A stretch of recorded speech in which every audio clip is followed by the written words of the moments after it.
नाचती, भूते वेताळ नाचती, भूते वेताळ नाचती, भूते वेताळ नाचती, भूते वेताळ नाचती, भूते वेताळ नाचती, भूते वेताळ नाचती, भूते वेताळ नाचती. हर्षयुक्त उमापती, हर्षयुक्त उमापती, गज चर्म व्याघ्रांबर, गज चर्म व्याघ्रांबर, गज चर्म व्याघ्रांबर, गज चर्म व्याघ्रांबर, गज चर्म व्याघ्रांबर, गज चर्म व्याघ्रांबर, गज चर्म व्याघ्रांबर, गज चर्म व्याघ्रांबर. भूत वेताळ नाचत नाचत नाचत आलेले महादेवाची वरात आली. त्याच ठिकाणी काहीच्या अंगावरती वस्त्र नाही, काहींना 4-4 शिरा आहे, काहींना काही नुसते बिगर मुंडक्याचे धड आहे. भूत आहे, वेताळ आहे, महादेवाची सैन्य आलंय. त्या आल्यानंतर ज्या ठिकाणी पर्वतराजाच्या घरी गावातल्या लोकांनी पाहिलं, अरे ही कशी वरात आहे. ज्या वेळेला नवरदेवाला ओवाळण्यासाठी मैनावतीनं ताट आणलं,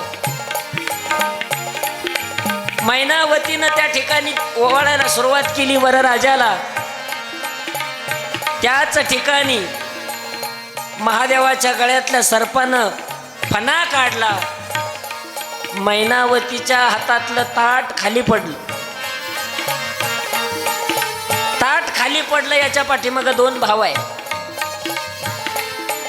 पहिलं कारण असं आहे, मैनावतीला वाटलं जिथं माझ्या जावयाला साक्षात चंद्र ओवाळतो तिथं माझी दांड्याची फुलवात काय कामाची आहे, म्हणून ताट खाली पडलं. आणि मग वर राजाचं आगमन झालेलं आहे, सगळे देवता आहे, महादेवाचा विवाह सोहळा संपन्न होणार आहे. अतिशय गुणवान आदिमाया शक्ती पार्वती माता आणि महादेवाचा विवाह होणार आहे. आता एक ठिकाण, या ठिकाणी विचार करा, घरामध्ये शक्ती आहे, घरामध्ये शक्ती आहे आणि दारात शिव आहे. शक्ती घरात आहे, शिव दारात आहे. पण शिव आणि शक्तीचं मिलन तोपर्यंत होत नाही जोपर्यंत मध्ये नारद मुनी येत नाही, जोपर्यंत साधू येत नाही.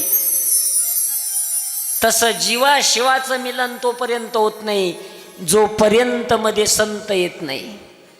म्हणून तर संतांनी सांगितलेलं आहे, संताविन प्राप्ती नाही, ऐसे वेद देती ग्वाही.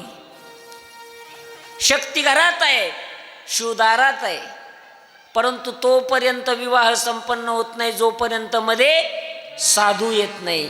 नारद मुनी आले, सगळे देवता आले आणि या ठिकाणी महादेवाच्या विवाहाला सुरुवात झाली. शिव पार्वती विवाह सोहळा या ठिकाणी आपल्याला करायचा आहे. चला करायची का सुरुवात. स्वस्ती श्री गणनायकं गजमुखं मोरेश्वरं सिद्धितं बल्लाळो मुरडं विनायकमहं चिंतामणि स्थेवरं लेण्याद्री गिरिजात्मकं सुवरदं विघ्नेश्वरं ओजरं ग्रामे राजन संस्थितं गणपती कुर्या सदा मंगलं शुभमंगल सावधान कन्या बागडली परी करी माहेरची आठवण टाकाक्षदा प्रेमान शुभ मंगल सावधान दुडू दुडू धावयाची सोनुली अंगणी आन पित्याची माया तिच्या होसन नयनी छोट्या भावासाठी कंठ तिचा आला हो दाटून टाका अक्षता प्रेमाना शुभ मंगल सावधान भावाला दूर ठेवू नको बहिणीला परख मानू नको भावाला दूर ठेवू नको बहिणीला परत मानू नको आठवण ठेव तू भाव बहिणीची आठवण ठेव तू भाव बहिणीची साजली जन्मो जन्मीची जोडी साजली जन्मो जन्मीची जोडी नवऱ्याच्या आदनेत तू सासू सासऱ्याच्या सेवेत तू आठवण ठेव तू आई बापाची आठवण ठेव तू आई बापाची साजली जन्मो जन्मीची जोडी साजली जन्मो जन्मीची जोडी शुभमंगल सावधान गंगा सिंधू सरस्वती यमुना गोदावरी नर्मदा कावेरी शरयू महेंद्र तनया शर्मवती वेदिका क्षिप्रावती महासुर नदी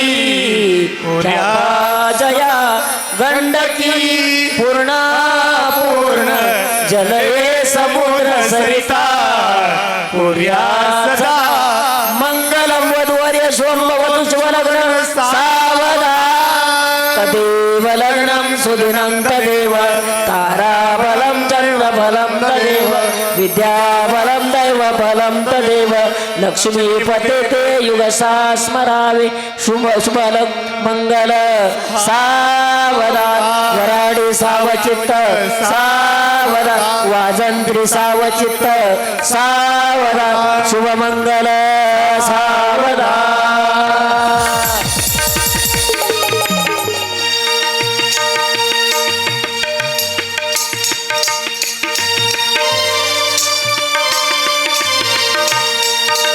माळीवाडा गावात काय सर्वांनी उभा राहा आता उभा सर्वांनी उभा राहा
सोन्याचं बाशिंग देवाचं नाव.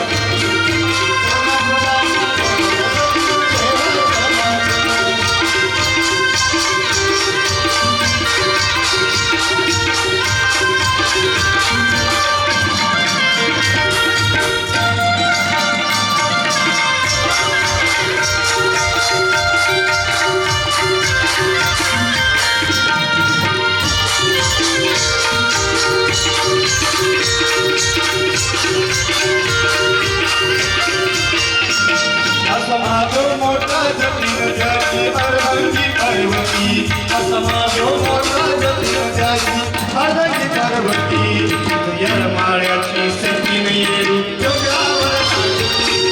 येरमाळ्याची सती येरू डोंगरावर नाचती.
विवाह सोहळा आपण पाहिला आणि खऱ्या अर्थानं खूप खूप आनंद या ठिकाणी आपण घेतला.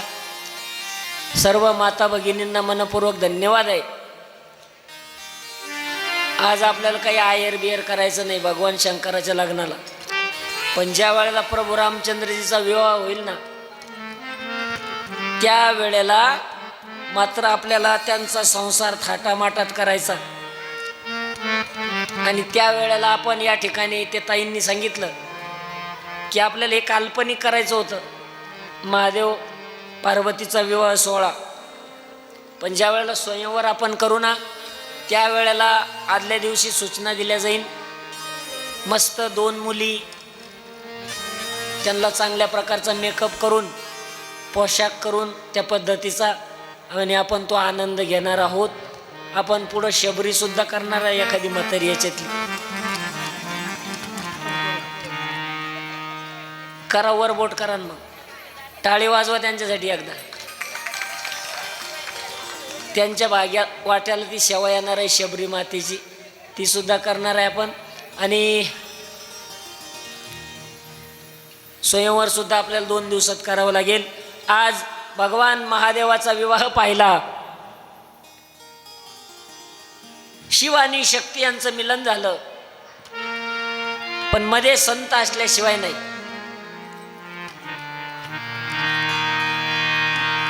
मग ज्या वेळेला आता पार्वती निघाली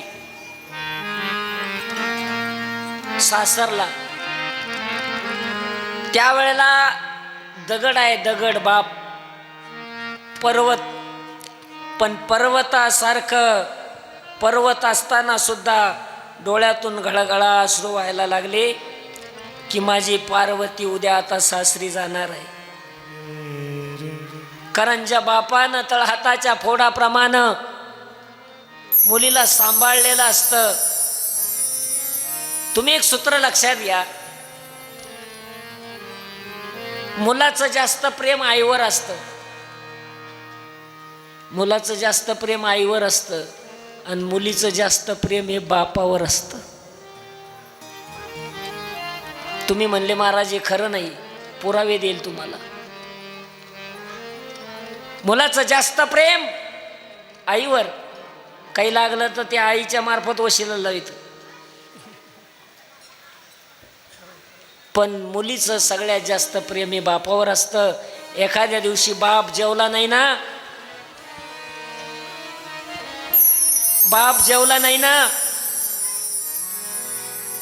9:30 वाजता 10 वाजता मुलगी बापाजवळ येते, बाबा पप्पा तुम्ही जेवले नाही आज, काही दुखतं का, डोकं दुखतं का तुमचं, अंग दुखतं का तुमचं, डोकं दाबून देऊ का बाबा, जेवले का नाही, 2 घास जेवण करा ना.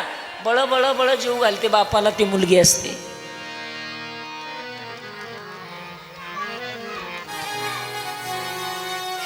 आणि प्रत्येक क्षणाला काळजी करते ती मुलगी असते. पर्वतराजा विचार करतो, आता माझी ताई मला सोडून जाईल.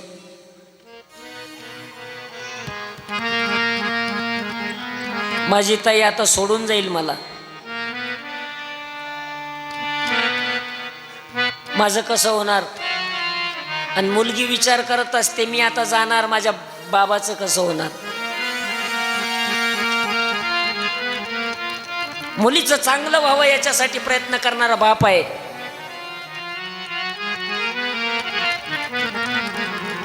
असं आपण समजायचं नाही का बाप सोयरीक पाहायला गेला 4 पाहुण्यान देखत आणि लगेच सोयरीक जमवली बापानं, असं होत नसतं. 4 लोकांनी सांगितलं अमक्याचा ठेपा चांगला आहे, चांगलं होईल मुलीचं. त्यावेळेला बाप विचार करतो, त्या पाहुण्यांबरोबर जातो त्या घरी. पण जरी पुढच्या घरामध्ये बाप बसलेला असेल, पण बापाची नजर ही किचन रूम मध्ये जात असते. बाप पाठीमागच्या घरात काय चाललं पाहतोय, यांचा स्वभाव कसा आहे, यांचं चालणं कसं आहे, यांचं बोलणं कसं आहे, होणारी सासूबाई कशी आहे, सगळ्याचं चिंतन करत असतो बाप. कोणत्या डब्यात काय ठेवलंय, कोणत्या बरणीमध्ये काय ठेवलंय, बारीक बारीक गोष्टी त्या ठिकाणी चिंतन करतो तो बाप असतो. त्या बंगल्याच्या बाहेर आल्यानंतर बापाच्या अंतकरणानं खात्री पटवून दिली, अरे तुझी ताई जर या घरात दिली ना तर तुझ्या ताईचं चांगलं होणार आहे बरं का. मग काही कुटाने करायला तयार असतो ना तो बाप असतो. बापाच्या अंतर्मनानं ग्वाही दिली पाहिजे. असं समजायचं नाही एकदाच बाप आला आणि लगेच सोयरीक झाली, अजिबात नाही. 4 दिवसानं तो बाप पुन्हा जात असतो त्या गावात. याचे मित्र कसे आहे, याची संगत कशी आहे, याची पंगत कशी आहे, याचा विचार करत असतो तो बाप.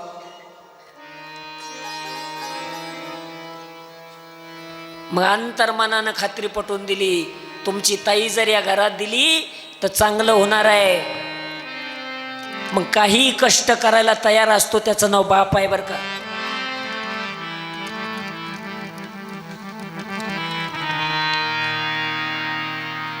₹10,00,000 कर्ज काढितो बाप, 5,00,000 हुंडा कबूल करतो बाप. सगळे अलंकार दागिने बनवतो बाप. धूमधडाक्यामध्ये लग्न करणारा बाप असतो बरं का. मंडपवाल्याच्या घरी गेला, बाबा माझ्या ताईचं लग्न धरलं, केवढ्या सुपारी घेतो, 50,000 रुपये सांगितले, 50 घे पण 25 आता देतो आणि 25 नंतर देतो कपाशीवरती बरं का, असं म्हणणारा बाप असतो. आचारी दादाच्या घरी गेला, 20,000 स्वयंपाक दिला, 10,000 आता 10,000 पिकावर देणारा म्हणणारा बाप आहे. त्या ठिकाणी पत्रिका छापून घेणारा बाप आहे. पण त्या पत्रिका वाटण्यासाठी पेट्रोल खर्च होईल म्हणून सायकलवरून उन्हातानाच्या प्रत्येकाच्या घरोघर जाऊन हातोहात पत्रिका देणारा कोण आहे, तर त्याचं नाव बाप आहे. त्याचं नाव बाप आहे. सायकलवरून पत्रिका वाटल्या, या बर का लग्नाला आल्याशिवाय राहू नका बर का, असं म्हणणारा बाप आहे. लग्नाच्या दिवशी सकाळी 9:30 वाजता मुलीनं विचारलं आईला, अगं माझे पप्पा, त्यावेळेला आईनं सांगितलं, तो बघ तुझा बाप, तो बघ तुझा बाप पहाटे उठला 4 वाजता, मंडप झाडून घेतो तुझा बाप, तो बघ चहाच्या एका कपावर, तो बघ तुझा बाप. 10:30 वाजता 11 वाजता वराडी मंडळी आली, त्यांना पाणी देणारा बाप आहे. या बसा रामराम म्हणणारा बाप आहे. 12:30 वाजता ब्राह्मण बुवानं अंतरपाठ धरायला लावला, नवरदेव नवरीला उभं केलं, मंगल अष्टकाला सुरुवात झाली. गच्च मंडप लोकांनी भरलेला आहे, पाहुण्या रावळ्यांनी भरलेला आहे. पण डाव्या कोपऱ्यामध्ये उभा राहून थरथरत्या हातानं अक्षदा जो टाकीतो ना, त्याचं नाव बाप आहे. त्याचं नाव बाप आहे. डाव्या कोपऱ्यामध्ये उभा राहून 3:30 वाजता फळ भरलं, कन्यादान ओतलं.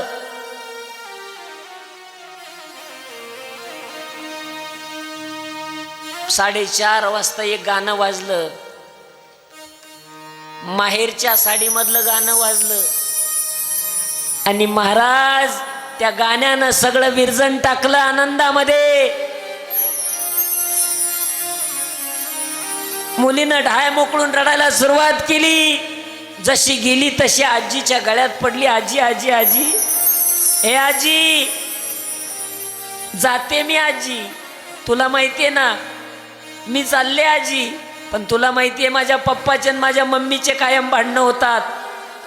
माझ्या पप्पाकडे लक्ष ठेव आजी, त्यांचे भांडणं झाले तर समजून सांगत जागा, आजी जाते. आजीच्या गळ्यातून चुलतीच्या गळ्यात, चुलतीच्या गळ्यातून मावशीच्या गळ्यात, मावशीच्या गळ्यातून जशी भावाच्या गळ्याला भिलगली मुलगी, मुलगी ताई समजून सांगते त्या दादाला, अरे भैया तुला माहितीये ना आपल्या पप्पांना बीपीची गोळी चालू आहे, तुला माहितीये ना आपल्या पप्पांना शुगरची गोळी चालू आहे.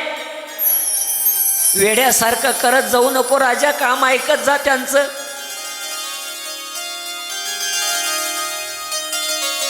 असं ज्या वेळेला म्हणते ना,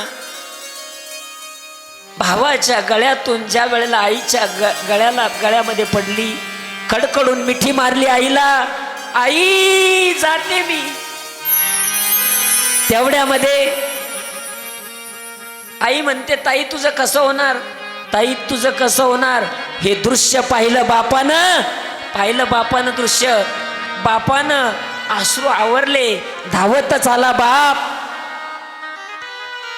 धावत आला बाप.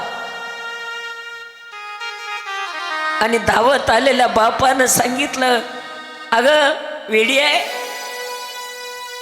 तुला माहिती नाही मुलगी परक्याचं धन आहे, वेडी आहे, रडू नाही. आनंदाच्या क्षणी रडत नसतात. रडू नको बेटा म्हणणारा मुलीला जवळ घेणारा बाप आहे. रडू नको बेटा. जवळ घेतलं मुलीला, प्यायला पाणी दिलं. मुलीनं बोलायला सुरुवात केली, बाबा तळहाताच्या फोडाप्रमाणे तुम्ही मला 25 वर्ष 22 वर्ष वागवलं. या 22 वर्षाच्या कालखंडामध्ये बाबा जर यदा कदाचित माझ्याकडून काही चूक झाली असेल बाबा, मला उदार अंतकरणानं क्षमा करा बाबा. मुलगी बोलायला सुरुवात केली, बाबा इथून पुढच्या काळामध्ये तुम्ही सांगितल्याप्रमाणे वागेल बाबा. कोणाशी भांडण करणार नाही बाबा, घरामध्ये विनाकारण भांडण करणार नाही. आणि यदा कदाचित जर घरामध्ये भांडण झालं ना बाबा, घराचा दरवाजा आतून बंद करून घेईल, आतमध्ये रडत बसेल, पण भांडण चव्हाट्यावर आणणार नाही बाबा. भांडण लोकांना दाखवणार नाही बाबा, भांडण लोकांना दाखवणार नाही.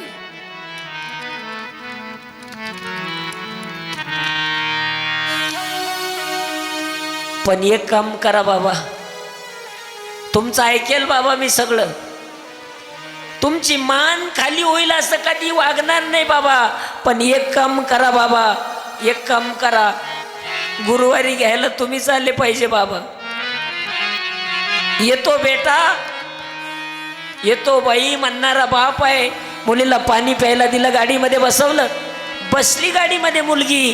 गाडी निघून गेली. मंडपवाल्यानं मंडप सोडला. आचार्य दादा निघून गेला. सगळे पाहुणे रावळे निघून गेले.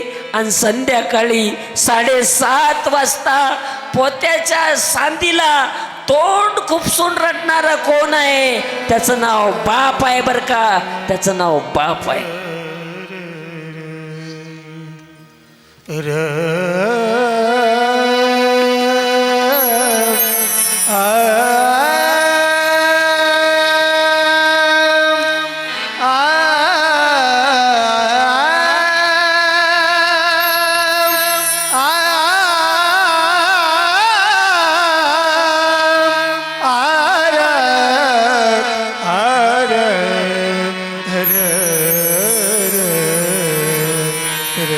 मला कसं तरी होत या गोष्ट बापाची सांगताना, माझा हुंदका दाटतो या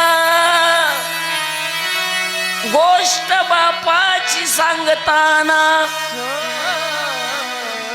लेकरावरती जीवापार प्रेम करणारी आई लोकांना समजते हो,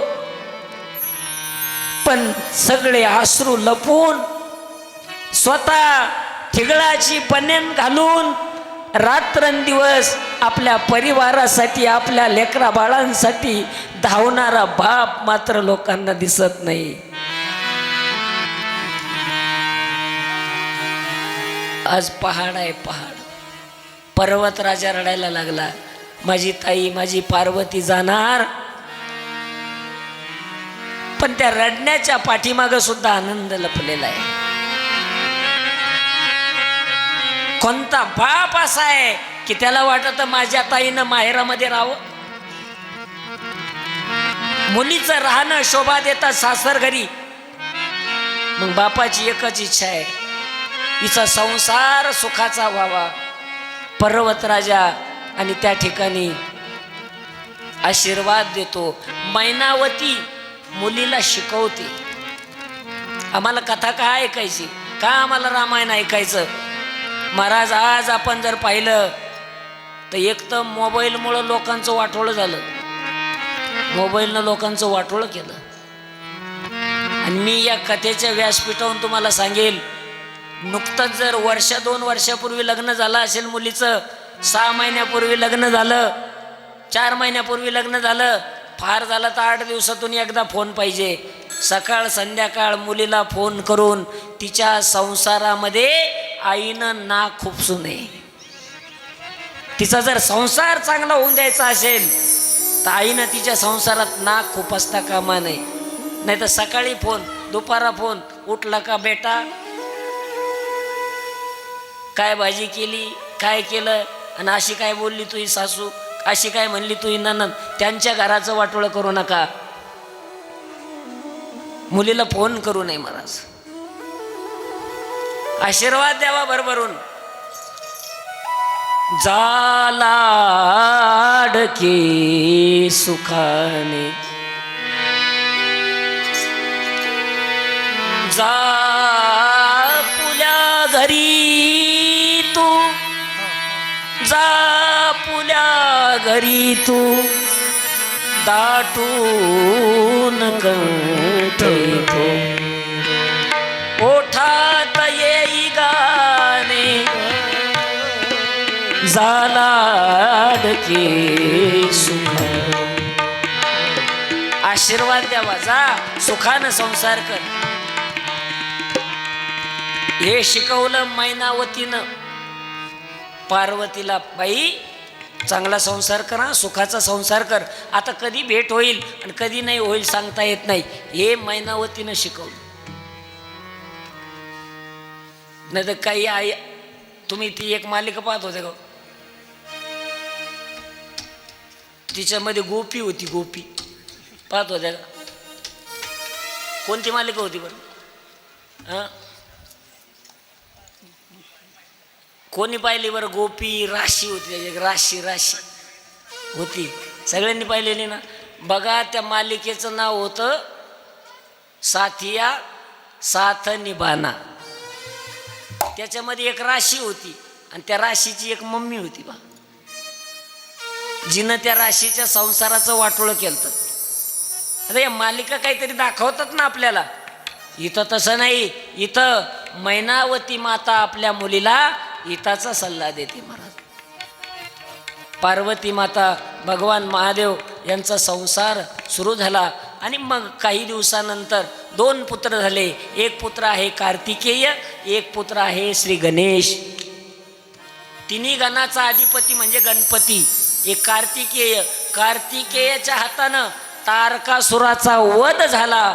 आता तारकासुराचे 3 पुत्र आहे. त्या 3 पुत्रांनी तपश्चर्या करून तारकासुराचा वधाचा बदला घेण्यासाठी तपश्चर्या केली आणि 3 पुरं मिळाले त्यांना. 3 पूर दिले भगवान शंकरानं. 3 पूर दिले बघा. आणि वरदान असं दिलं की हे 3 पुरं ज्या तिथीला एका रेषेमध्ये येतील त्या दिवशी महादेवाच्या बाणानं त्याचा नाश होईल. आणि ज्या दिवशी महादेवानं धनुष्य बाणानं त्या 3 पुराचा नाश केला त्या दिवशी महादेवाला एक नाव प्राप्त झालं आणि ते नाव आहे त्रिपुरारी. कार्तिकेय गणपती बाप्पा. सुंदर संसार त्यांचा सुरू झाला. आणि मग एक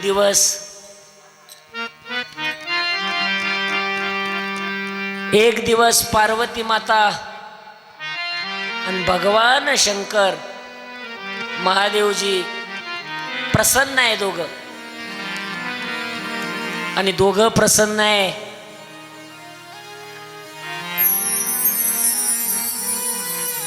मग पार्वती मातेनं त्या ठिकाणी डोकं चालवलं अंदाज पाहून. घरामध्ये वातावरण प्रसन्न पाहिजे.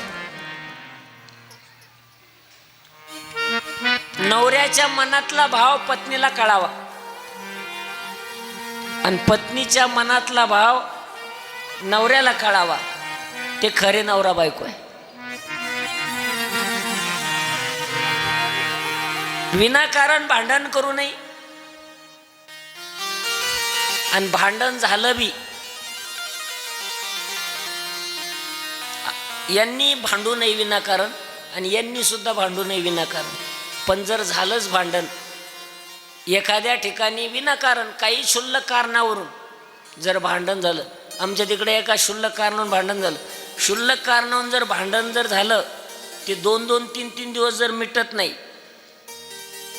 मग व्यवहार कसा काय चालतो? पोराला मध्ये घालून व्यवहार चालतो. बब्या जेवायचं काहीच मध्ये पोराला घातलं, पोरग गेलेलं शाळेत, पोरग शाळेत गेलेलं पण त्याचं नाव घेऊन आवाज द्यायचा. मग अशा अवस्थेमध्ये भांडण मिटत नाही. फॉर्म्युला सांगतो एक भांडण मिटायचं. जर झालंच असं कदाचित तर काय करायचं? गावात जायचं आणि आल्यानंतर घाईघाईनं वटेवूनच आवाज द्यायचा. कोणाला? मंडळीला नाही, पोराला. अरे दाद्या, अरे तो मामा भेटला होता, तुम्हाला घरातून आवाज येईल, मोठा होता का लहाना? घरातून आवाज आला, मोठा होता का लहाना? मिटलं ना भांडण, मिटलं की नाही? म्हणजे ही समय सूचकता आहे संसारातली. समय सूचकता कळायला पाहिजे. एखाद्या वेळेला पतीकडून चूक झाली, पत्नीनं पदरात घ्यावी, आणि एखाद्या वेळेला पत्नीकडून चूक झाली, पत्नीनं पदरात घ्यावी. संसार म्हणजे दुसरं तरी काय आहे? पण ती हुशार होती महाराज. थोड्या वेळानं मामांजी बाहेर गेले, बाहेरून आले आणि मग मामांजीनं घेतला ब्रश, त्याला लावली पेस्ट आणि आता तोंडात म्हाताऱ्यानं घातली, ब्रश घातला, तरा तरा तरा तरा चालत आली ना हात धरला मामाजीचा. थांबा मामाजी, तुम्ही उभ्या गंधावाले वैष्णव ना, मग आडवे दात घासायचे नाही, चालेल का? असा आता द्वेष नसावा महाराज. रामकथा यथार्थ ऐकायची असेल तर शिवकथा हे द्वार आहे. आणि म्हणून एकमेकाच्या हृदयामध्ये इथं श्रोत्याची परीक्षा घेतली वक्त्यानं. प्रथमही मै कहू शिवचरिता, प्रथम मी शिवचरित्र सांगून या ठिकाणी परीक्षा घेतली, याज्ञवल्क्य ऋषी सांगतात. आणि मग त्या ठिकाणी आता तुम्ही यथार्थ अधिकारी आहात. कशाचे? तर त्या ठिकाणी रामकथा श्रवण करण्याचे. ते निर्गुण निराकार ब्रह्मतत्व सगुण साकार का होतं? अनेक वेळाला त्या अवताराला काय येतं? ते निर्माण होण्याचे, इथं येण्याचे कारण कोणते आहे? तर ते कारण आपल्याला उद्याच्या कथेमध्ये पाहायचे आहे. आणि ते कारण पाहून उद्या राम जन्म होईल.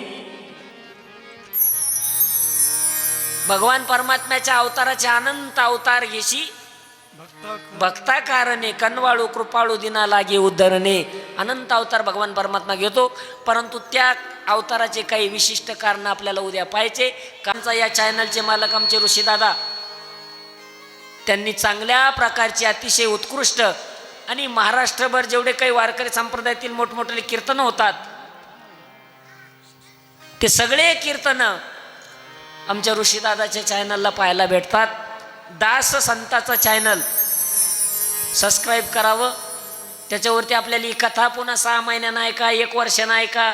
कीर्तनं माझे भरपूर आहे त्याच्यावरती, अनेक महाराज मंडळीचे कीर्तन आहे. सगळे कीर्तनही आपल्याला पुन्हा ऐकता येतील, कथाही ऐकता येईल. आणि म्हणून ऋषीदादाला या ठिकाणी मनपूर्वक मी धन्यवाद आहे.